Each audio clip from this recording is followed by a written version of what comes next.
उषा और अनिरुद्ध की कथा पुराणों में वर्णित एक अद्भुत प्रेम कहानी है जो भक्ति, शक्ति और प्रेम के त्रिकोण को दर्शाती है।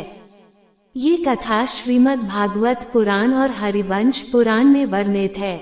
उषा का परिचय। उषा असुरराज बानासुर की पुत्री थी। बानासुर भगवान शिव के परम भक्त और एक शक्तिशाली असुर थे। उषा अत्यंत सुंदर, गुणवान और कुशल थी। उनकी मित्र और सहचरी चित्रलेखा भी अत्यंत प्रतिभाशाली थी, जो चित्रकला और अन्य कलाओं में निपुण थी। उषा का स्वप्न और प्रेम। एक दिन उषा ने स्वप्न में एक युवक को देखा और उससे प्रेम कर बैठी। वो युवक अत्यंत सुंदर और आकर्षक था।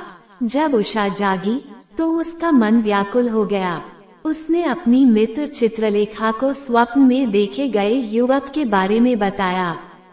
चित्रलेखा ने अपनी कला का उपयोग करके कई राजकुमारों और देवताओं के चित्र बनाए और उषा से पूछा कि इनमें से कौन सा युवक उसके स्वप्न का नायक है। उषा ने श्री कृष्ण के पौत्र अनिरुद्ध का चित्र पहचान लिया।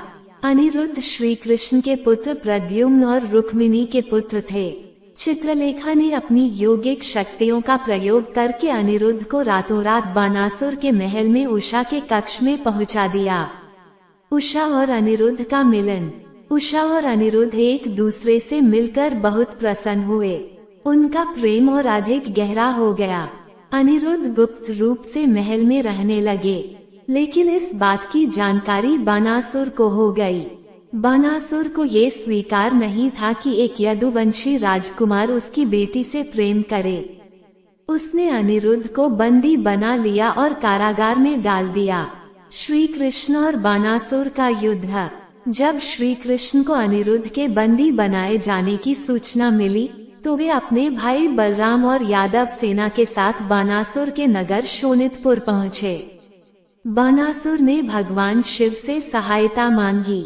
भगवान शिव ने बानासुर की सहायता के लिए अपना वीर पुत्र कार्तिकेय और गण भेजे। श्री कृष्ण और बानासुर के बीच भीषण युद्ध हुआ।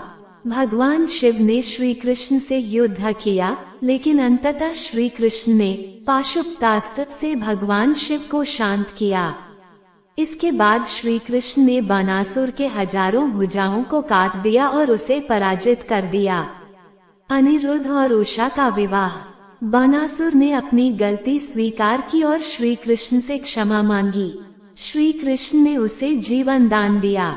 इसके बाद अनिरुद्ध और उषा का विधिपूर्वक विवाह संपन्न हुआ।